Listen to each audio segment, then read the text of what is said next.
सच सच बताना लास्ट कब बोर हुए थे? नहीं, मैं फ़ोन देखते देखते बोर होने वाली बोर्डम की बात नहीं कर रहा हूँ। उसको बोर्डम नहीं कहते। वो आइदर आपकी आंखें थक जाती है या तो आपका दिमाग थक जाता है। मैं बात कर रहा हूँ जब आप 15 मिनट बिना कुछ किए खिड़की के बाहर देखते रहते हैं और तब आपको एहसास होता है यार मैं बोर हो रहा हूँ। याद आ रहा है लास्ट कब ये सिचुएशन आया था? ऑनेस्टली मुझे तो नहीं आ रहा और आप में से 90% लोगों को भी ये याद नहीं आ रहा होगा। वीडियो काफ़ी इंटरेस्टिंग होने वाला है क्योंकि इसमें हम जानेंगे कि क्यों दिन में एटलीस्ट एक बार बोर्डम फील करना चाहिए। और मैं ये हवा में बातें नहीं कर रहा हूँ। कुछ न्यूरोसाइंटिस्ट और साइकोलॉजिस्ट ने इस इशू पर रिसर्च किया है और उनके कंक्लूजन्स भी मैं इस वीडियो में हाईलाइट करने वाला हूँ। सुनने में बहुत वियर्ड लगता है ना, लाइफ को सुधारने के लिए अब हमें बोर होना पड़ेगा, मतलब कुछ भी। मेरा भी सेम रिएक्शन था, बट ट्रस्ट मी, जब मैंने इसके पीछे का लॉजिक और साइंस जाना ना, तो आई वाज लाइक वाओ, ऐसा भी होता है।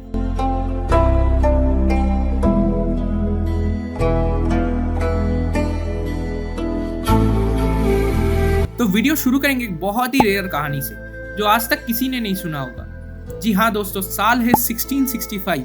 आइजैक न्यूटन लिंकनशायर इंग्लैंड में अपने घर के खिड़की के बाहर एक एप्पल ट्री को देख रहे थे। तभी एक पका हुआ एप्पल पेड़ के 5.4 मीटर के हाइट से नीचे गिर जाता है। आई नो ये बहुत स्टूपिड कहानी, बट क्या आपको पता है इसके बाद क्या हुआ? इसके बाद हमारे सिलेबस में लॉज ऑफ मोशन जैसे खतरनाक चैप्टर्स ऐड हुए। ऑन अ सीरियस नोट, ये इवेंट पूरे दुनिया के लिए एक बहुत ही ऑर्डिनरी इवेंट था, but this very event sparked a moment of genius in Newton's brain और उन्होंने मॉडर्न फिजिक्स को रेवोल्यूशनाइज कर दिया।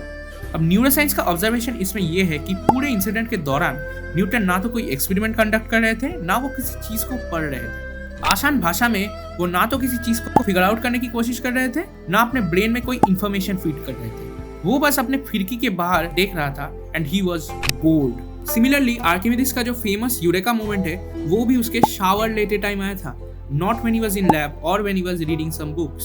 अब ये तो हो गई साइंटिस्ट की बात। एक बहुत कॉमन चीज जो आप सबके साथ होता है कि बेड में सोने के बाद हमारे पुराने मेमोरीज आते हैं या दिन में कुछ अच्छा या बुरा हुआ होगा वो याद आता है। अरे उस चीज को वहां रखना था, अरे उसको फोन करना भूल गया, होता है ना।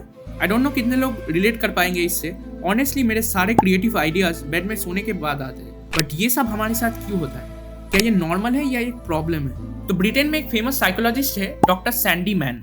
उनके अकॉर्डिंग जब हम डे ड्रीम करते हैं तब we allow our brains to start thinking beyond the conscious into the subconscious. इसको अब थोड़ा ब्रेक डाउन करते हैं। कॉन्शियस माइंड मतलब we are aware of what we are thinking about. For example, suppose हम इंडिया ऑस्ट्रेलिया का match देख रहे हैं और इंडिया हार जाता है, उसके बाद we are consciously thinking that Surya Kumar Yadav को ओडीआई में नहीं लेना चाहिए। समझ रहे हो? We are aware of what we are thinking about. ये है कॉन्शियस माइंड। तो सबकॉन्शियस माइंड क्या है?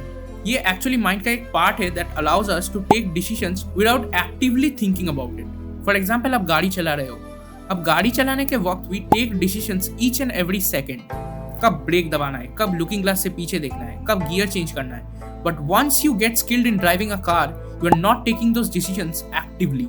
ये सब आपके सबकॉन्शियस माइंड में ऑटो पायलट में होता रहता है। अब गाड़ी चलाते टाइम गाना सुनते हो, किसी से बात करते हो, ये सब आप कॉन्शियसली कर पा रहे हो क्योंकि गाड़ी चलाने के सारे डिसीजंस आपका सबकॉन्शियस माइंड ले रहा है। तो डे ड्रीम करने के टाइम आपका कॉन्शियस और सबकॉन्शियस माइंड एक दूसरे से कनेक्ट कर लेते हैं। This is called default mode. और इसी डिफॉल्ट मोड में हमारे माइंड में आते हैं डिफरेंट आइडियाज, मेमोरीज और कभी कभी प्रॉब्लम्स के सॉल्यूशंस भी आ जाते हैं। इसीलिए बेड में सोने के बाद मेमोरीज आते हैं क्योंकि तब हम डिफॉल्ट मोड में चले जाते हैं।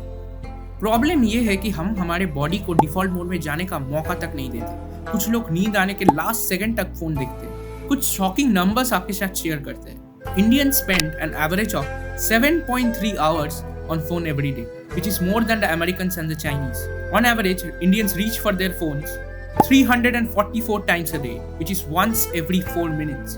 Google में सर्च कर लो average screen time of Indians, मिल जाएगा। और अगर आपको एक रियलिटी चेक चाहिए तो प्ले स्टोर में जाके कोई भी स्क्रीन टाइमर ऐप डाउनलोड करके बस 7 दिन यूज कर लो, आंसर मिल जाएगा। ये नंबर्स कोविड के बाद सिग्निफिकेंटली बढ़ गए हैं। So researchers has concluded that this is the start of the digital pandemic. अब ये डिजिटल पैंडेमिक क्या है? So digital pandemic is a term that has been used to describe the negative impact of excessive screen time on our physical and mental health. The excess rise in screen time is the main reason most teenagers suffer from mental health problems. Experts ये भी कहते हैं कि the intensity of phone addiction is no less than drugs or alcohol. और जैसे excess drug addicts को rehab में भेजना पड़ता है, in 5 years down the line social media rehab centers भी इंडिया में बहुत कॉमन होने वाला है। अब ये तो हो गई बड़ों की बातें। अब बात करते हैं बच्चों की। बच्चे मतलब 5 years 6 years, लेट्स से जिनका एज लेस देन 10 years है। फिर से कुछ शॉकिंग नंबर्स आपके साथ शेयर करते हैं। हैदराबाद में 6000 बच्चों का सर्वे किया गया regarding the screen time and the results were horrific. 62% reported more than 8 hours of screen time each day, while 14% reported more than 12 hours of screen time each day.